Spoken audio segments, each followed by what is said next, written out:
Planet Tyon, where the desert reigns supreme, an endless sand stretch as far as the eye can see. Underneath the blazing sun, towering dunes rise and fall, their golden hues shifting with each passing breeze, while rocky outcrops jut defiantly from the sandy expanse. Life here is harsh.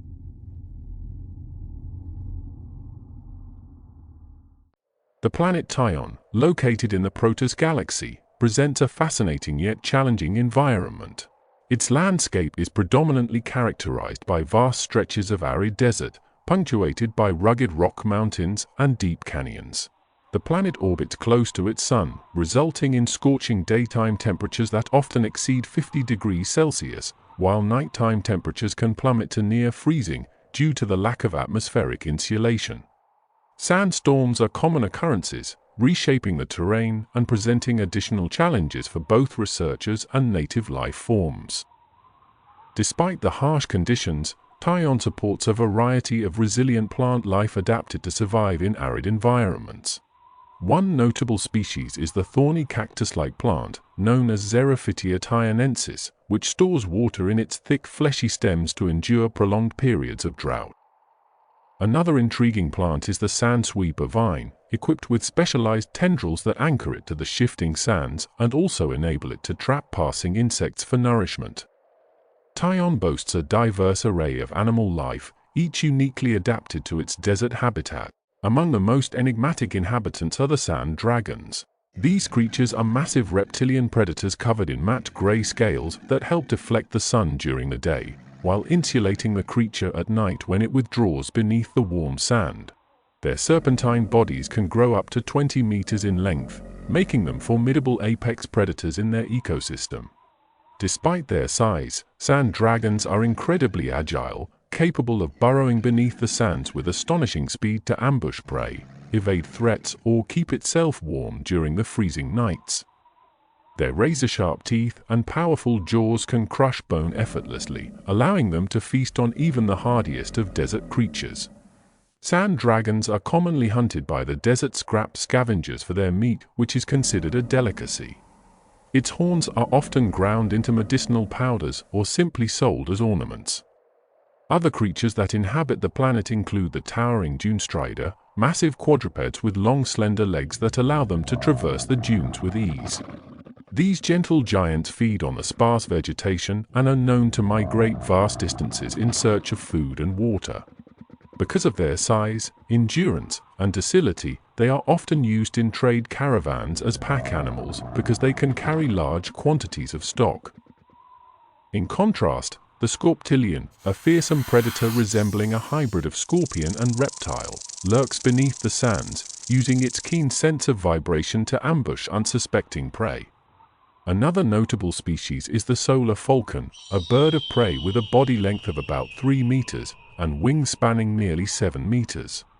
Capable of soaring effortlessly on the thermals generated by the planet's intense heat, it searches the sandy plains from above looking for prey.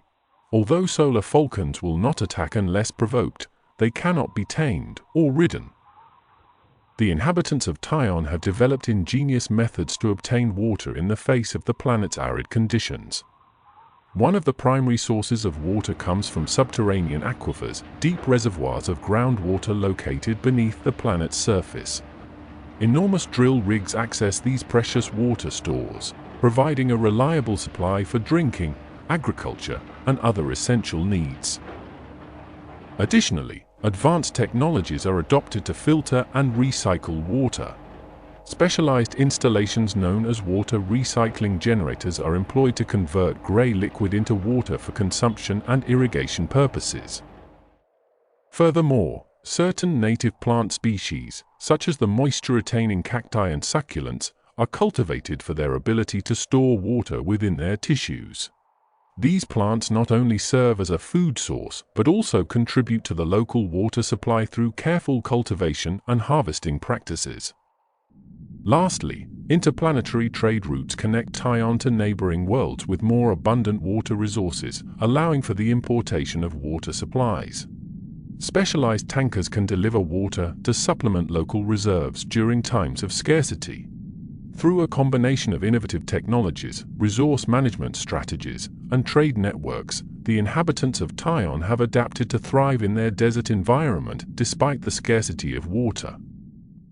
Despite its inhospitable environments, Tyon is home to two major settlements.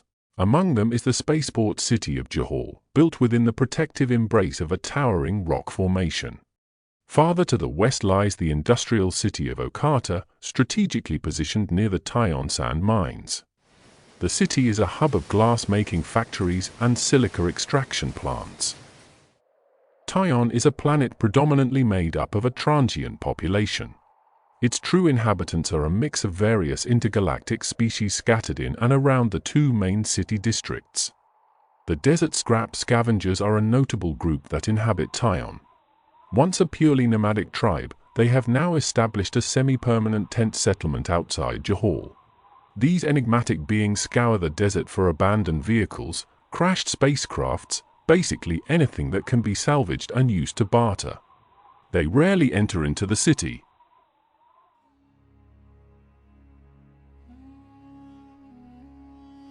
Amidst the arid landscape, Johor thrives as a seedy hub. A place where the line between legality and lawlessness blurs beneath the unforgiving sun. Its strategic position near the Gahorian hyperportal transformed this once former desert outpost into a bustling spaceport, making it a beacon for travelers from across the galaxies. It is your home. The heart of Johor is its bustling spaceport docking station complex. Here, numerous docking bays provide shelter for spacecraft seeking supplies, repairs, or upgrades. The clang of machinery and the hiss of hydraulics echo through the cavernous space as mechanics and technicians work tirelessly to keep the interstellar vessels in peak condition. Venture deeper into the labyrinthine streets, and you'll stumble upon the infamous bazaar, a chaotic hub of commerce and clandestine dealings. Here, you can find numerous market stalls selling a curious assortment of goods. Sample tantalizing foods from distant worlds including rare spices, fruits, and unusual meats. Quirky vendors peddle rare and often forbidden creatures from far-flung planets, their cages concealed beneath colorful awnings. Around shadowy corners, shady figures offer illicit substances and contraband chemicals, catering to the vices of the city's denizens. For those daring enough to seek it out, the Smuggler's Den awaits, a popular tavern hidden within the city's depths. Here, you can rub shoulders with smugglers, mercenaries, and other unsavory characters, making deals over glasses of potent alien brew, a locally brewed ale using cactus water. For weary travelers seeking shelter amidst the chaos of Johor, the Sandstorm Inn beckons with its weathered facade and flickering neon sign. Step inside to find a refuge from the city's tumult, greeted by an ambiently lit lobby adorned with faded tapestries and ancient artifacts. With modest accommodations and questionable hygiene standards, the Sandstorm Inn offers a glimpse into the gritty underbelly of life on Tyon. Amidst the alleys of Johor, Critters stands as a beacon of nightlife in this desert expanse. Step into its pulsating depths, where the air thrums with the rhythm of electronic beats and the chatter of revelers seeking solace in the embrace of darkness. Here, under the flickering glow of holographic projections, you can lose yourself in the intoxicating blend of music, drinks, and the promise of anonymity. But beware, beneath the surface glamour, Critters harbors many dark secrets. You were sent to the desert tent settlement just beyond the city of Johor's outskirts, with the simple task of bartering some mediocre weapons for coveted tech parts with the scrap scavengers. That's all. Nothing else. But the alluring invitation to join them Hunter Sand Dragon was too irresistible. And now you're late. Apart from your Uncle Orb being a stickler for punctuality, if he found out that you were wasting time hunting sand dragons, he wouldn't be impressed. Even if your passion for monster hunting is insatiable. You press down harder on the accelerator of the Atria Sand Cruncher, kicking up a trailing dust cloud as the vehicle speeds across the sandy terrain. With luck, you might make good time, and just be a little late. You bring the Sand Cruncher to a jolting halt, rapidly pulling up in the alleyway adjoining the side entrance to Orb's shop. He is a weaponsmith and a master of his craft. He manufactures and sells the finest custom weapons, be it laser pistols, blaster rifles, or old-school projectile guns. He also makes specialized ammunition and has even been known to create contraband weapons, but only for a few select clients. You rush through the door leading into the rear workshop area. You're expecting a verbal scorning, but instead receive a flustered welcome, as if he's almost relieved to see you. He seems preoccupied. You ask him what's wrong, but he either didn't hear you or purposefully ignored you. Instead, your uncle hurriedly hands you a wooden box. He informs you that its contents are the internal combustion bullets, the ones you yourself manufactured. He instructs you to deliver the ICBs to a specific individual, who you are told you'll find somewhere in the main bazaar. You're very familiar with the bazaar's layout and ask where exactly the meeting point is, but he's unsure. So how then are you to recognize this person amongst the numerous denizens that visit the market? Orb tells you his name and gives you a basic description: a male who is reasonably tall, solid build. Nothing particularly outstanding, but he does provide you with one distinctive feature that may help better identify him. He'll more than likely be smoking a cigar. He rushes you out the side entrance while giving you a strict set of instructions. You are to walk to the bazaar, not drive. You are not to talk to anyone except the man you're delivering the ICBs to. And finally, whatever you see or hear, you are not to return to the workshop until the delivery is finalized. You find his requests a tad strange, but even stranger is the unexpected hug he gives you before he waves you off. You stand at the entrance of the bazaar's main alleyway, still confused by Uncle Orb's uncharacteristic behavior. The market is as busy as usual, with various beings from across the galaxies inspecting and purchasing the wares on offer from the numerous stalls. Scanning the area, you notice a boisterous man toting a cigar, but he is too short and stubby, so you ignore him. You notice a puff of smoke rising into the air not far from where you're standing, and push through the crowd towards it. Before you stands a hooded man, and even though his back is turned to you, he better fits Orb's brief description. You address him as Captain Steele, probing to see if he reacts in any way. I turn to face you. It seems you found your man. You ask me if I'm expecting a delivery of ICBs. Upon my confirmation, you hand me the box. As you do, the sudden deafening sound of an explosion reverberates through the bazaar, causing everyone in the surrounding zone to momentarily flinch. Many of them start pointing in bewilderment at the ominous black clouds of smoke rising in the distance. It appears to be emanating from the direction of Uncle Orb's workshop. You're very concerned that something catastrophic may have occurred at the shop, and mention that you have to quickly return. But before you can rush off, I grab your arm and tell you to wait. Stunned by my action, you try and pull away, but my grip is too firm. You're both confused and irritated, and insist on knowing the meaning behind my actions. In that instant, the small circular glass dial on the top of my glove fires up, projecting a hologram of a female. She is no taller than 20 centimeters in height and is hovering merely a centimeter above the projector dial. Against my better judgment, I release my grip in order to communicate with the hologram.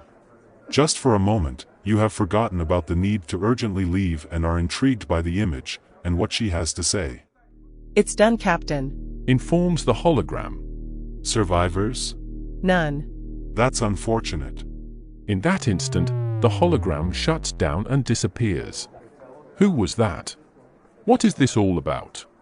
Your mind is reeling with questions. I request that you stay a moment and allow me to explain things. You hesitantly agree. I declare that your uncle is dead. No doubt you are completely shocked by my revelation and express disbelief. I further explain that the United Planetary Federation space vanguards raided your uncle's shop, and in the event that things went awry, he would set off the booby traps, the very ones you helped him install. It was all planned, apparently to protect you. You're frustrated by the vague information I've offered, but in all honesty that's all I can provide at this time. You're a touch apprehensive about what I've divulged to you, mainly because you're in denial, but you soon come to terms with my sincerity. Uncle Orb was your only family. He never married or had children, and so did his best to care for you after your parents mysteriously disappeared. Yes, your stubbornness may have led to the occasional conflict between the two of you, but he was always there for you no matter what. And now he's gone too. You're on your own. I offer you my condolences and hand you a credit disc left to you by Uncle Orb. You activate the display. It is loaded with enough intergalactic financial credits to keep you going for a while, even start a business of your own if you so wish. Damn shame it had to end this way. He was the best. Now I'm going to have to find me another weaponsmith. You quickly divulge that you too can make weapons, that your uncle taught you everything he knows. That you yourself made the ICBs. Anything I might need, you can manufacture. I'm intrigued by your declaration. Maybe you should consider joining my crew of space outlaws. I could definitely use a person like you on the team. Having someone who can craft weapons and ammo would certainly come in handy for our monster hunts. Your ears perk up upon hearing that I'm a monster hunter. This might just be the perfect opportunity for you. I inform you that our ship, the Pegasus, is docked at Bay 23 in the west hangar of the Jahal spaceport and that we're scheduled to depart tomorrow. If you want to join us, you can find us there. I notice you look down at the credit disc. You seem unsure about my offer. It's a big decision, but one your uncle would have wanted you to accept, given that it was he who purposely set up this encounter. Given your hesitation, I provide you with another option. You could instead start your own business, maybe even a weapons shop, travel the universe, find a nice partner, and live a very comfortable life indeed. It's something to think about. But before I leave, there is one piece of advice I offer you, one you should strictly adhere to, whatever you decide. Do not return to Orb's shop. It is way too risky. That concludes part 1, In the Beginning. Thanks for watching. Stay tuned, part 2 is coming soon. Don't forget to subscribe, hit the like button, and click that notification bell so you don't miss out on upcoming parts as they are released.